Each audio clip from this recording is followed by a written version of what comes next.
So the last question on the paper, question 16, and we meet the last two characters, Valeska and her sister Katrin in this one. There have been years when we've had like over 20 people named in an applications exam, which is ridiculous. This year we've cut it down to 5. Good work, examiners. Question 9, we had old Giuseppe, Shari in question 11 and Jessica in question 12. And then here's Valeska and her sister Katrin planning a small building project. And like always, we never hear from them again, so why bother? Anyway, let's have a look. So part A, complete the project network below showing all activities and durations. So some bits and pieces were missing. What we do on this one is work our way through the activities here. So A was already shown, B was already shown, and C was already shown. We notice here that we've got a shared activity here. So we know that D can begin once B is finished. So here is B finishing. We've got the dummy edge going up to C because of this shared predecessor here. So that means this one must be D. So we draw a line from this circle to this circle, assuming that this is G can begin once D is finished, and we can see in the table up here that's the case. And we've got another shared predecessor coming up here. Meanwhile, so we've got A, B, C, D. E is not shown, but E can begin once C is finished. So here's C finishing, and we've got an edge here, but there's a couple things going on. So we need to come to the end and check out H can begin once D and F. So we know that H can begin, so this must be once D and F. So we've got to then juggle things around and work out that this edge has to be for E, for 6, and this one must be for F. And then because D is G and H are sharing D as a predecessor, but G's got exclusive access, then G carries on once D is finished, and we put a dummy edge in from the end of D to the start of H, just so that we've now normally we dot them, but my technology isn't up to it, so it's just there's a faint line there shown worth 0. So we're almost there. We've worked out that that was E of 6, therefore this has to be F of 3. Put all the durations on, and we've got ourselves 3 marks.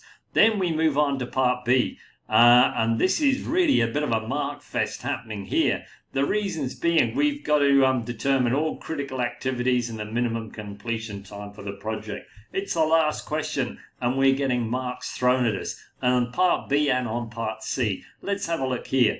So we do the forward scan starting from here to find the critical path, 0 to 2, but this way we've got a 4 down here, and because of the dummy edge, then the largest coming into here is 4. So we know we pop a 4 into this circle. 4 plus 5 is 9 into this circle.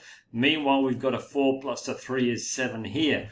Then going forwards to H can begin either after 9 plus 3, which is 12, or 7 plus 0, which is 7. We go for the biggest, it's 12.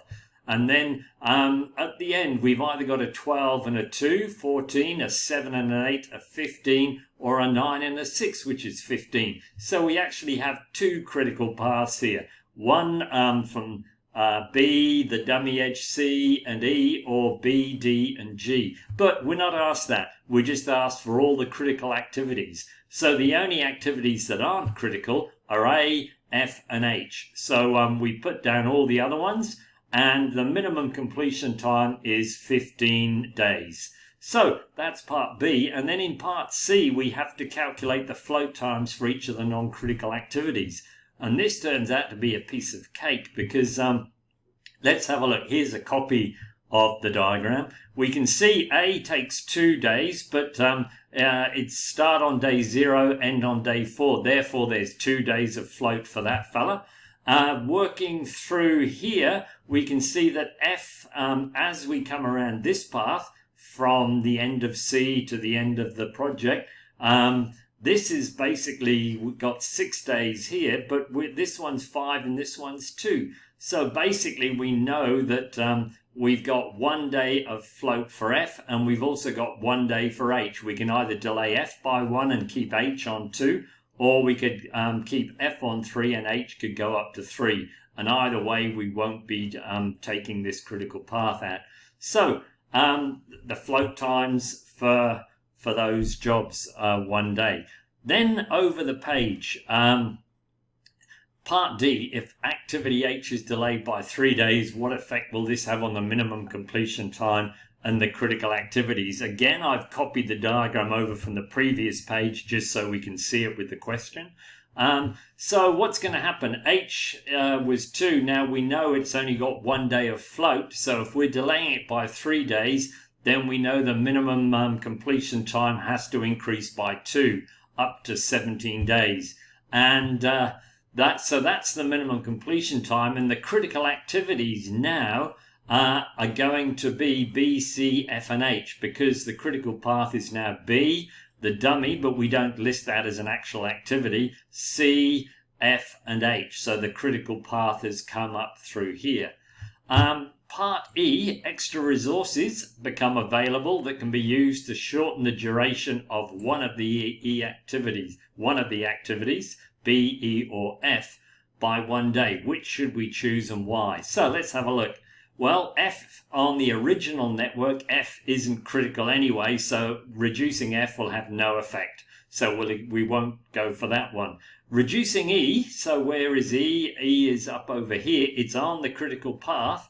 But if we reduce E, then we still have a critical path around B, D, G. So that's not going to cut the time either by doing that one. And so the only one that's going to actually make any effect is B. So by listing through each one at a time, we can achieve the 3 marks and say, hence, because F and E won't have any effect, then B's got to be the one. And we can see that how much should we shorten it by? Well, there's not much point in going below 1 day, because then we're going to get